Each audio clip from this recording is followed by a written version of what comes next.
Well, welcome everybody to a rather cold Cooperstown in February 2024. We thank you for joining us for another virtual Voices of the Game program. We're very glad you could be with us. Baseball spring training has begun. The regular season is not that far away. For those of you who don't know me, my name is Bruce Markson. I work in the education department. And today we're very happy to have with us for the third time on this program, Larry Lester. Larry is a Negro Leagues historian, author, researcher, and lecturer.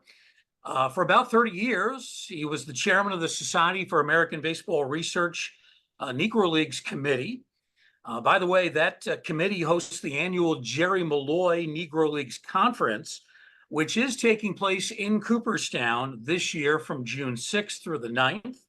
Larry is also a curatorial consultant for the Hall of Fame's ongoing Black Baseball Initiative. He has written many books, including this one, which came out in 2020.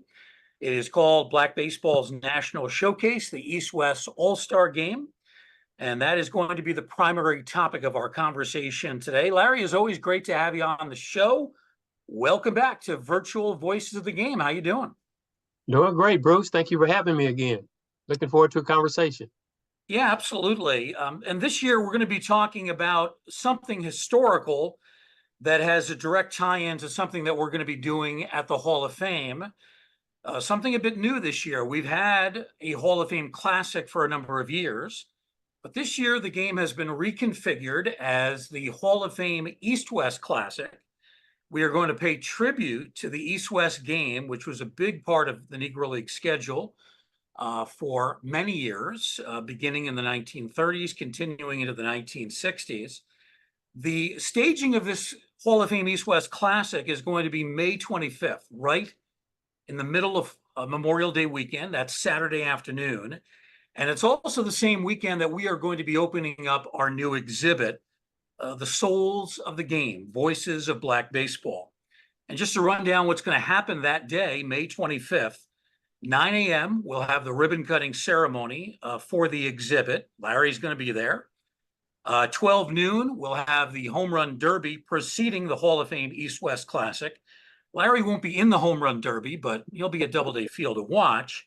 And then, of course, he'll be watching along with us the game, which starts at 1 o'clock, the East-West Classic Legends game, which we're very excited about.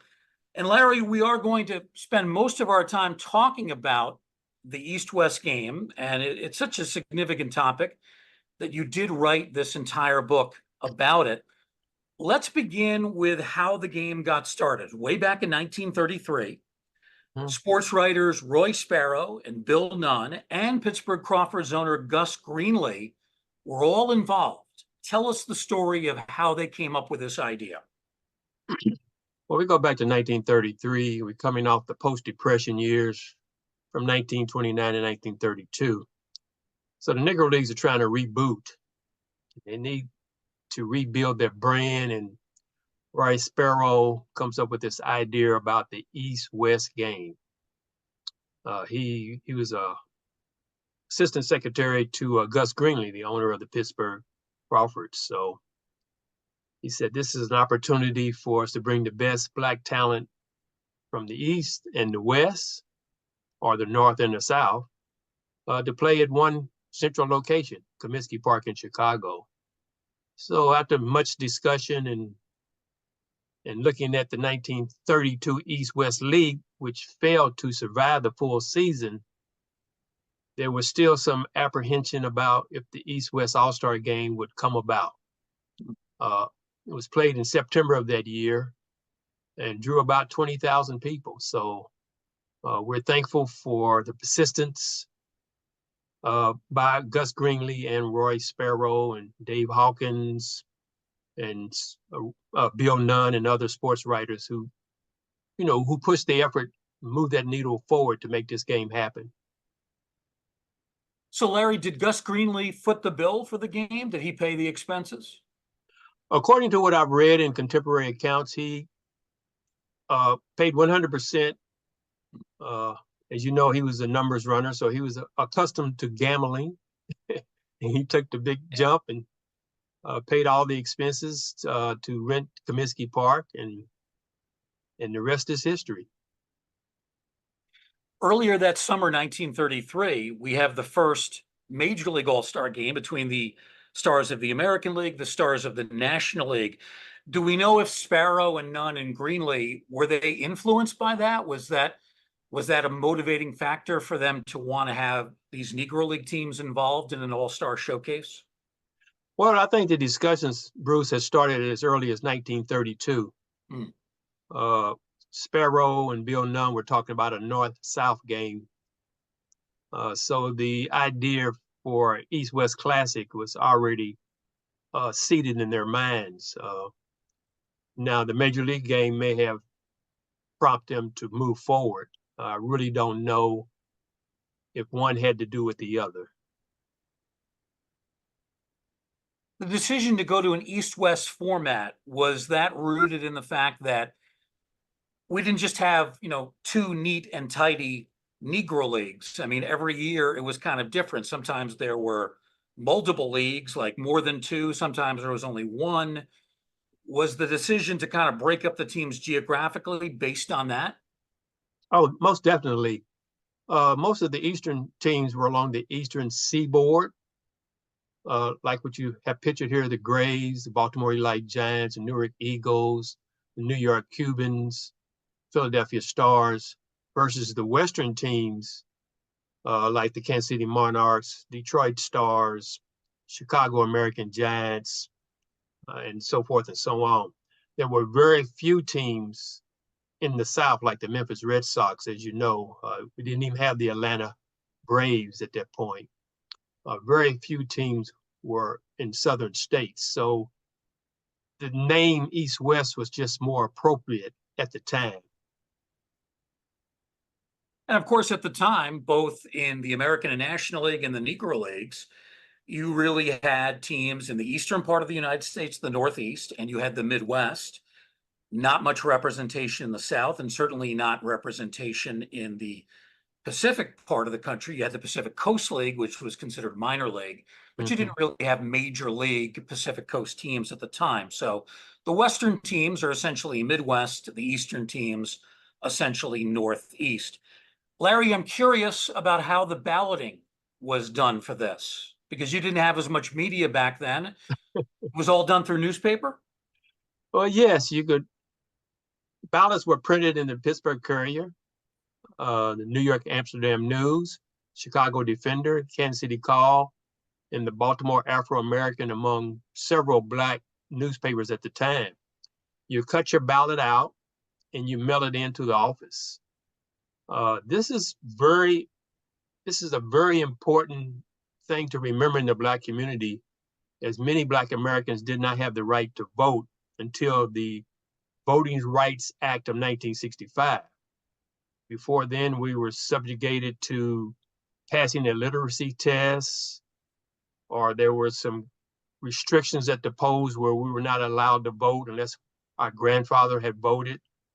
And so what we have here is an opportunity as a Black person to vote and to have impact. And so this is a big deal, to cut that ballot out of the paper and vote for your favorite ball player and mail it in. Yeah. We look at the 1933 and the 1934 contest, there were more than 1 million ballots cast. I mean, it's incredible. So we move forward to 1939, and they had over 16 million Wow. votes that they had to. I mean, it's just incredible. It made Black people prideful that, hey, I can vote for something and it has substance, it has matter. So, and it kept going for the next few years. There were more than 10 million votes cast for these great ball players. So this is a big event that had a ripple effect in giving Black people pride in what they were doing at that time. This was really a genius move by the leaders of the Negro Leagues to get the fans involved. And it was ahead of the time, because the major leagues didn't start fan voting until the 1960s. Well, yes, Maybe Major League Baseball wanted more control Yeah. on who was being represented, but in the Negro Leagues is somewhat different. We go back to 1939 when they had 16 million votes cast. Uh, they played two games that year, one in Comiskey Park in Chicago and the other at Yankee Stadium. Hmm. This is 20 years before Major League Baseball played two All-Star games in 1959. The Negro Leagues were ahead of their time in promoting this grand event. But also, as a side note, there was no Negro League World Series from 1928 to 1941. And so the East-West All-Star game was the pinnacle of sporting events in Black America. It was the event to be at. It would it it continued to outdraw the Negro World Series when it rebooted in 1942. Mm-hmm. So the East West Classic is the signature event of Black baseball. I'm glad you mentioned that because it brings up an important point about the significance of this game, the galaxy of stars that would play. Typically, the game would be in August, even though that first game was held in September. And most of the top Negro Leagues players participated at one point or another in the East-West Classic. Just to give you a partial list, Cool Papa Bell, Oscar Charleston, Leon Day, Martin Dihigo, Bill Foster, Josh Gibson, Buck Leonard, Biz Mackey, Satchel Paige, Hilton Smith, Mule Suttles, Willie Wells, all played in this game. Many of them played multiple times. To be picked for this game, this was not a sidelight attraction. This was a major event. And one of the criticisms you hear about today's All-Star game that's played between the American and National League, it's an exhibition.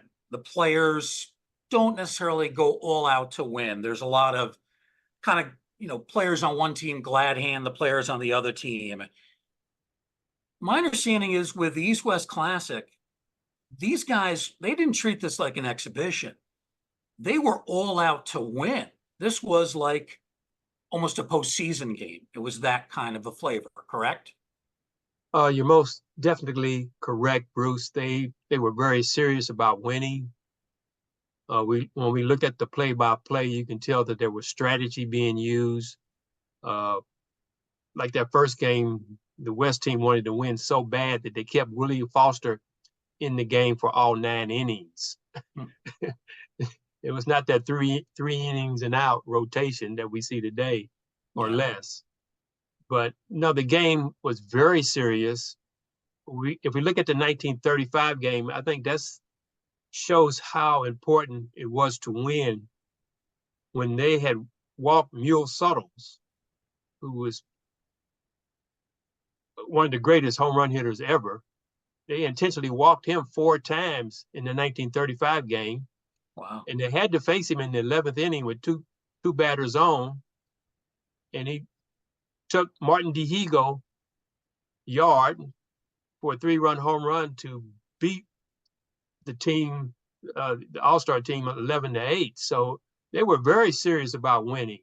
There were fights on the field. There were fights in the stands. Everybody wanted bragging rights. But we see that strategy throughout the history of the East-West Classic. So they wanted to win badly. Yeah. Well, I think a lot of fans would like to see something like that today, not necessarily the fights. You never want to see a guy get injured like Ray Fosse was in the 1970 game. But Oh, that was terrible. yeah, but to see, I remember the rivalry that once existed between the National League and the American League. And it sounds like the Negro Leagues East-West game was very much like that and perhaps even more intense. It's interesting. I was looking at somewhere on the internet, I saw a page about the history of the game.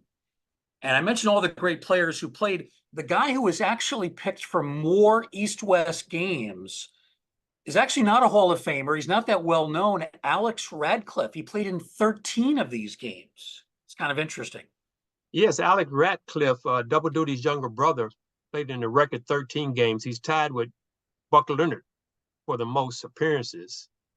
Alex Ratcliffe also holds the record for the most at-bats with 50. And he batted, I think, 340 in the East-West Classic, 420 slugging percentage. Has like 9 or 10 RBIs, and he holds the record. He holds the record for the most consecutive East-West games with a hit, which is 9. A very underrated ball player. He has Hall of Fame credentials, but unfortunately, he died at a really early age and was not able to promote himself as much as Double Duty Ratcliffe did in later years, who I think passed away at the age of I think 102. Yeah. But he was the best of the brothers, in my opinion. But Double Duty, he has his claim to fame in the East-West All-Star Game. He made 6 appearances, living up to his nickname. He had 3 of them as catcher and 3 as pitcher.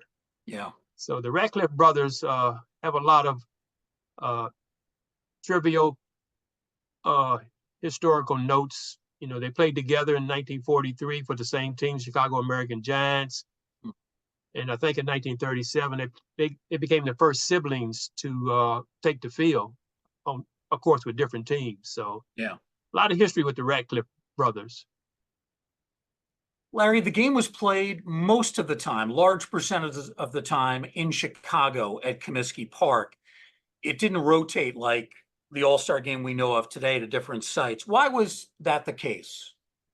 Well, I think when you look at the geographics, Chicago had the Union Station, and it was very easy to get there from Penn Central out of New York to Chicago. You got the Santa Fe coming in from the south. You got another railroad coming in from Wichita that goes to Kansas City, goes east to St. Louis, and then goes north to Chicago. So all the railroads and rail lines ran directly to Chicago, which made it easier for people traveling afar. Train was the major mode of transportation back then, outside of an automobile. And so I think that's why they chose Chicago. Kansas City would have been a good choice. They have a Union Station with all those connections, but Kansas City is a little farther west than Chicago is. Yeah. And maybe they had perhaps better rental facilities with Comiskey Park versus Kansas City's Municipal Stadium. In looking at the list, I think the last game in 62 was played in Kansas City, and I think that was Municipal Stadium. There were a few games that were at Yankee Stadium. Cleveland's Municipal Stadium had at least one game, and also Griffith Stadium in Washington. But again, majority of the games were in Chicago, and that certainly makes a lot of sense in terms of train travel. I'm curious, Larry, as big as the game was it ever broadcast on radio? Oh, we think it was, but we have not been able to find any audio evidence of that. We see it listed in the newspaper sometimes. I mean, play-by-play is available. It was printed in the newspaper and for many years, but to hear actual audio play, we don't have that yet. Yeah. But yeah, for whatever reason, the last game in Comiskey was played in 1960, and in 61 it was Yankee Stadium, and like you said, in 1962 the last East-West All-Star game was played in Kansas City. Was the game at its height in the 30s and early 40s when the Negro Leagues were still at their height? At what point did it start to maybe lose a little bit of luster? Well, when we look at the attendance figures for those games, we had roughly 20,000 in 1933, 30,000 the next year. And what is interesting, in 1941 and 1943, they had more than 50,000 people come out to see the East-West Classic. The East-West Classic many years outdrew their white major league counterparts All-Star game. Yeah. And we see this evidence in the 40s where they're enjoying 45 to 55,000 people at the East-West All-Star game. And in fact, in 1945, Major League Baseball was not able to have an All-Star game because of World War II. But the Negro Leagues did. And they drew something like 32,000 people in 1945 at their game. And of course, Jackie Robinson played on that 1945 West squad. Yeah. And what we see after that, we see a decline in attendance after 1945, because people are wanting to see Jackie Robinson play in the major leagues. Now, the demographics of the East-West game changed somewhat after 1945. More white fans came to the East-West All-Star game than ever before. We see that from pictures in the crowd. But by the late 1940s, the East-West All-Star game was on fumes. It was just trying to hang on and struggling. A lot of the quality ball players had went into minor and Major League Baseball at that time. You mentioned that 45 game with Jackie Robinson. That was his first and his only East-West game. He played the one season for the Monarchs before signing with the Brooklyn Dodgers. He played shortstop that day, not second base. He was a shortstop in the Negro Leagues. Went 0 for 5, but he handled all of his chances in the field flawlessly. Some other notes from the game: Satchel Paige refused to pitch. There had been a dispute with the game's promoters over his payment. And Satchel said, well, to heck with this. I don't like the promoter's attitude. I'm not pitching. That was Satchel Paige. Yeah. I guess there at one point, wasn't there like a threat of a strike for the 45 game because the players in general, not just Paige, but all the players weren't too happy with their cut? Well, yes, it depends on who you talk to, what players you interview. Some of the players, especially Satchel Paige, wanted to give some of the money to benefit U.S. stock. I'm sorry, U.S. bonds to support the war. And the owners did not agree with him. And some players threatened to strike, but, they needed that payday. So the strike did not ever evolve. But it depends on who you talk to. Some say it was just talk, and others say it was for real, depending on what ball player you talk to. Another controversy involved Josh Gibson. Now, he would have normally played in the game, but he was suspended. He apparently had given a Homestead Grays, his regular team, some difficulty that year.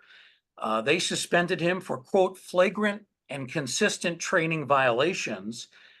And I guess because of that, he was not allowed to play in the East-West game. Well, that's true. We don't know all the particulars, but he didn't play in as many games as he should have. And of course, he missed 2 years in Mexico. He played 2 years in Mexico, so he doesn't hold any career All-Star records per se. Yeah. Jumping ahead a few years to the 1950s, and by then the game, as you mentioned, had fallen off a bit in terms of its popularity. But in the 1956 game, a fellow named Charlie Pride actually played. Future great musician. Oh, yes. Charlie played with the Detroit Stars, the Memphis Red Sox. He was a pitcher and outfielder. He speaks highly of his time riding the bus and playing his guitar. Yeah. I knew he had played in the Negro Leagues, but didn't know that he was good enough to make an All-Star game. Oh, yeah. He's a quality ball player. Yeah. I miss him. Now, the last game ever was played in 1962. And then after the season, the Negro American League disbands. That was really, I guess, the last of the organized leagues. And then it was done. Kind of a sad moment, not only to lose an established league at the tail end of the league's existence, but to have the game taken away as well. I'm curious, Larry, did the white media give the East-West game any kind of attention? We know the black media covered it. What about the white mainstream media? Very little, uh, almost non-existent, especially in after 1947. In fact, the black media had less attention on the game. Uh, I would say around 1955, the black media did not cover the All-Star game as much as they did earlier. I mean, we don't have the play-by-play listings in the black newspapers. Uh, we have to remember during that period, most papers only had one sports reporter. And so he went to the major league games to see how his black friends were doing on the major league stage. So he covered Robinson, Campanella, Sam Jethro, and Hank Thompson, and Willard Home Run Brown, and Dan Bankhead, and other players from the Negro Leagues. And that's what they reported on in the black newspapers. Mm-hmm. You know, how's Jackie doing today? You know, and you got 1951 and Campanella wins his first of 3 MVP awards, and they're talking about that in the black newspapers, not about his time with the Baltimore Elite Giants. So both newspapers, black and white, had limited coverage on the East-West game starting in the mid-50s. One final footnote on the last of those games played in 1962. Jackie Robinson was actually honored at that final game. He had just been inducted earlier in the summer to the Baseball Hall of Fame. So he essentially became the first Hall of Famer to have himself honored as part of the East-West Classic. In looking at this game, it's a game that I think has criminally been underreported. You're one of the few writers and historians who has really given it its due attention. And I guess in a way, you can't really fully appreciate the Negro Leagues without appreciating this game. Oh yeah, I love that game because they honored Jackie Robinson, Satchel Paige, Frank Duncan, who was a great catcher, Newt Allen, a great second baseman with the keys to the city. I have a program from that game, and that's about it. Great little coverage. It's right here in my backyard. So that game meant a lot to me as a 12-year-old. Yeah. But unfortunately, all good things must come to an end. How did you get a program to that game? Oh, I went to games back then. You just show up. I mean, Oh, you were there. yeah. Wow. That must have been something. Well, I just take it for granted. It was an outstanding affair. And, and 3 years later, I went to see Satchel Paige pitch his last game in 1965 on September the 25th, my mother's birthday. Pitched 3 innings against the Boston Red Sox and giving up one hit rather, to Carl Yastrzemski. Yeah. So I've been blessed with a lot of fortunate events in my life, and I will continue to research black baseball until I get that call home. And that program, were you able to get it signed by anybody? No, I didn't even think about that. No.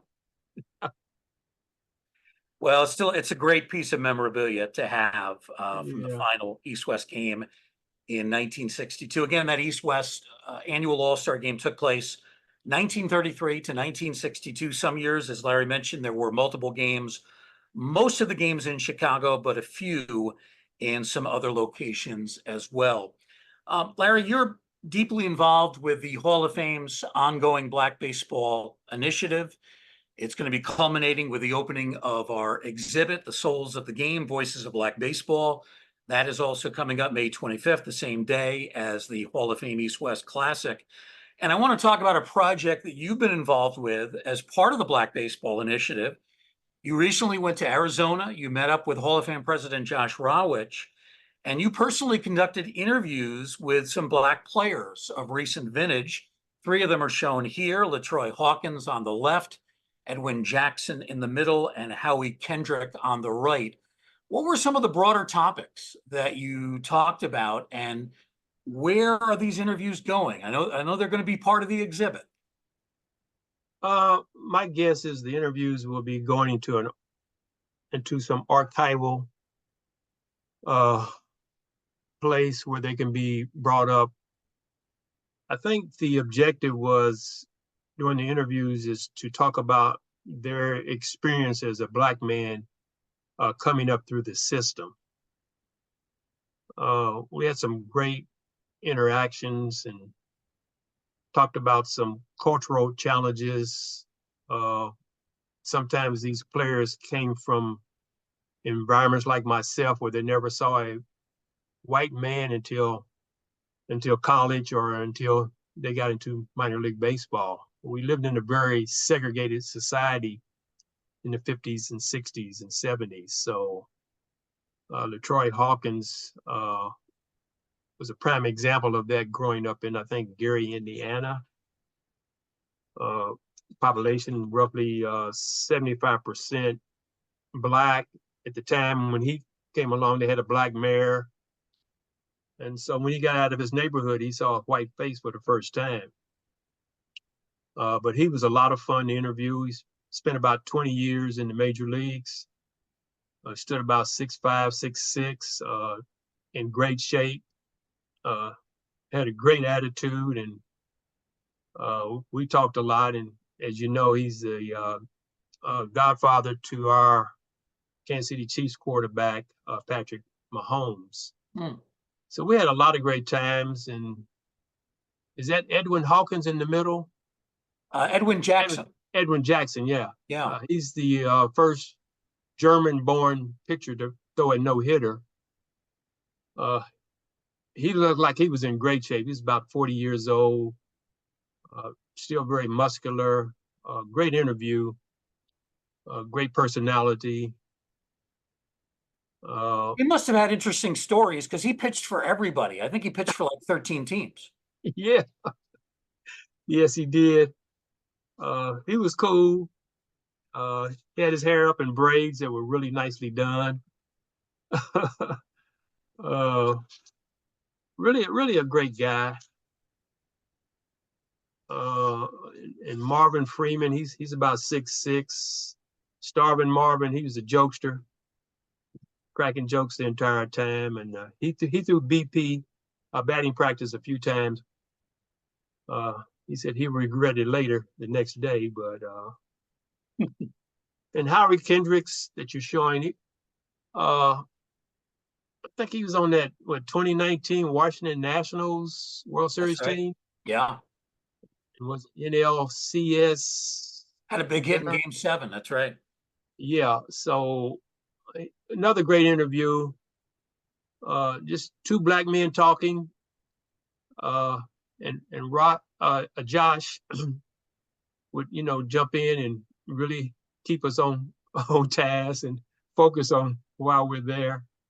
It was just an outstanding event to be with major league ball players without any hidden agendas, and because many of these guys were there to support the Dream Initiative, which happens every MLK holiday weekend, where the elite high school seniors and juniors come to Arizona to participate in some training, some seminars, just an incredible opportunity for these young men to interact with major league ball players.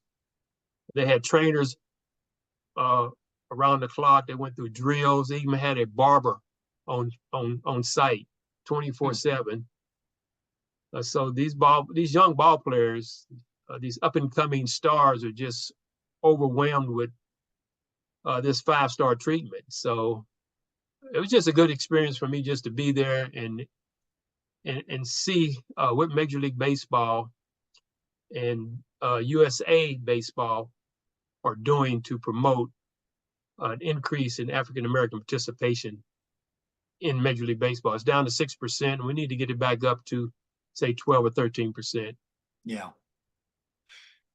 You look at these players that you talk to, and none of them played in the 60s.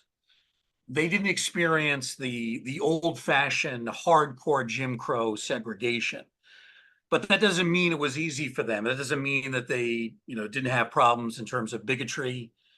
They may have had teammates that were resentful toward black players. They may have had managers, old school managers who came from an earlier generation, Mhm. didn't really know how to relate to black players.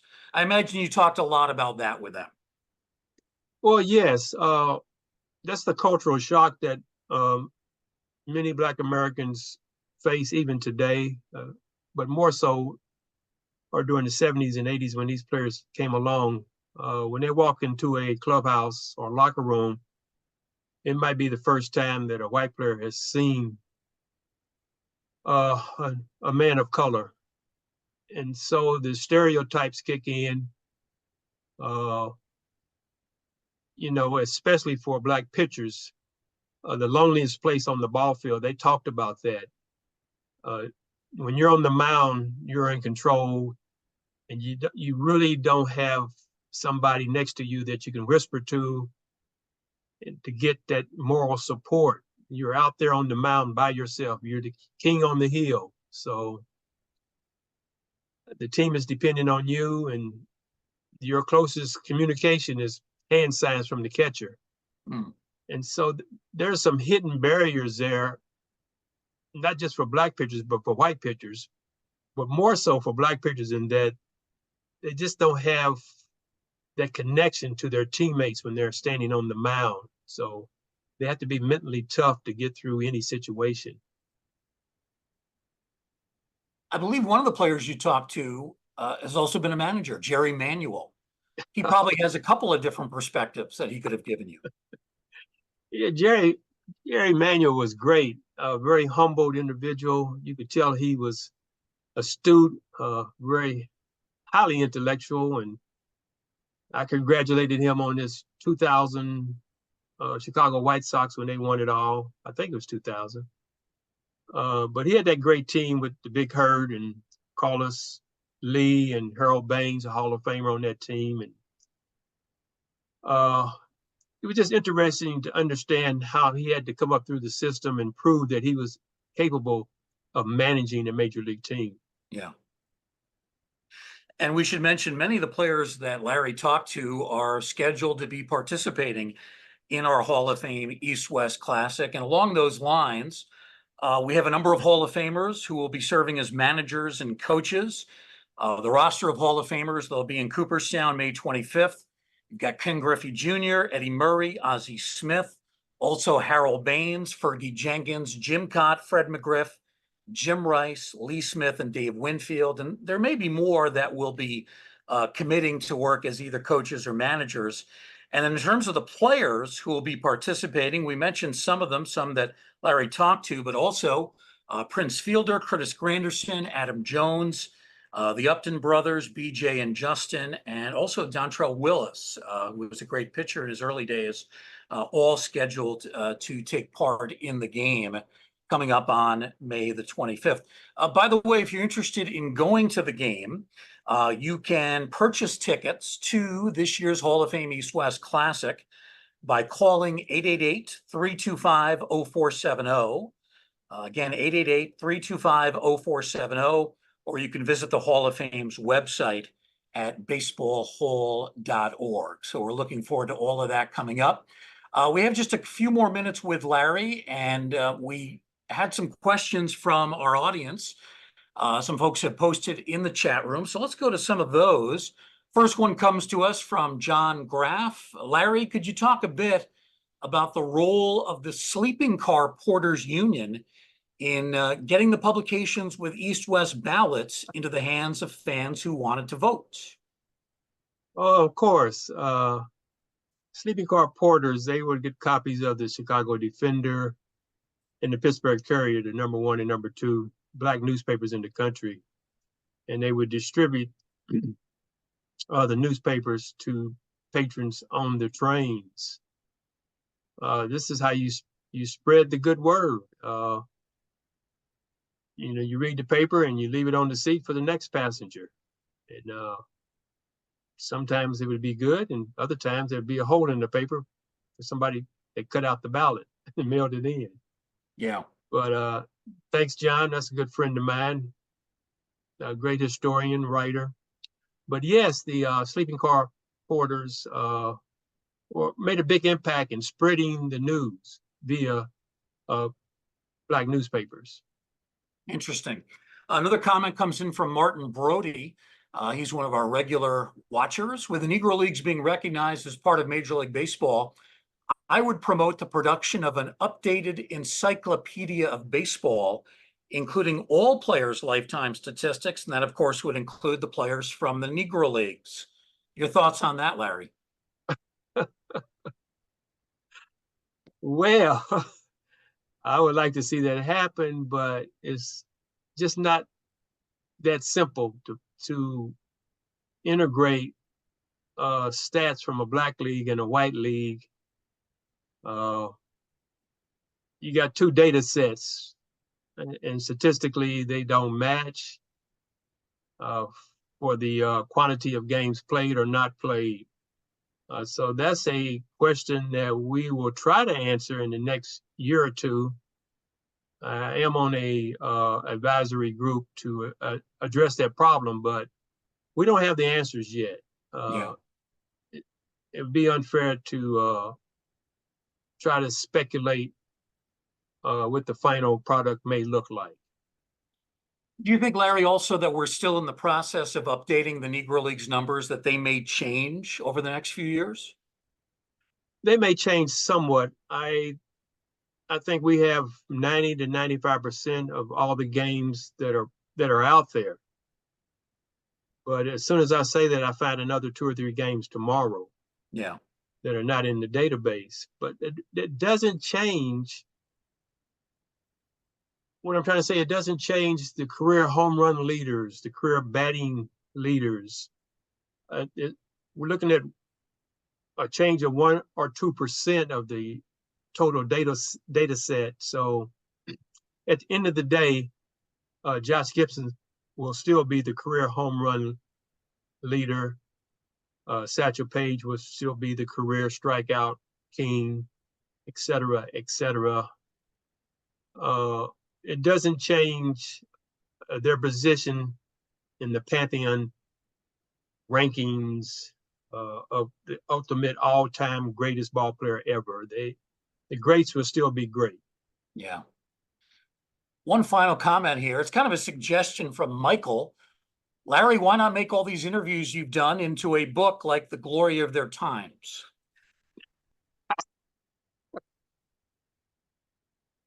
Good Well, idea. the reason why is sometimes I like to sleep. Now, you did mention earlier that the interviews that you recently did in Arizona are going to be part of the Hall of Fame's archive, but I also want to point out that they're going to be taking clips from some of these interviews that you've done, many of the interviews that you've done, and they're actually going to be incorporated into video into our exhibit, The Souls of the Game. So people that come and see the exhibit when it opens May 25th, they're going to notice that part of what is really an exciting exhibit. Our guest has been the standout Negro Leagues historian, author, researcher, lecturer, author of countless books, expert on the East-West All-Star Game, and someone we'll be expecting to see a lot of in Cooperstown this spring. I know you're coming out for the game and the exhibit opening. Are you also coming out, Larry, for the Malloy Conference? I don't know yet. I probably will be there, but Okay, these are how many pennies are in the bank. that's right. But We'll work on that I for love you. Cooperstown. I plan to be there every chance I get. It's my second home. But definitely for the exhibit and the East-West Classic, right? Yes, Very definitely. good. Well, Larry, we look forward to seeing you in person at that time. And as always, we really appreciate your time and your insight. I really can't think of a better person to talk to when it's about any subject relating to the Negro League. So we thank you as always. But thank you, Bruce, and the Hall of Fame. I hope everyone will have a blessed and productive day. Again, our guest, Larry Lester. We hope you've enjoyed this edition of Virtual Voices of the Game from Cooperstown, New York. Thanks to all for listening and watching. Have a great day, everybody. Take care.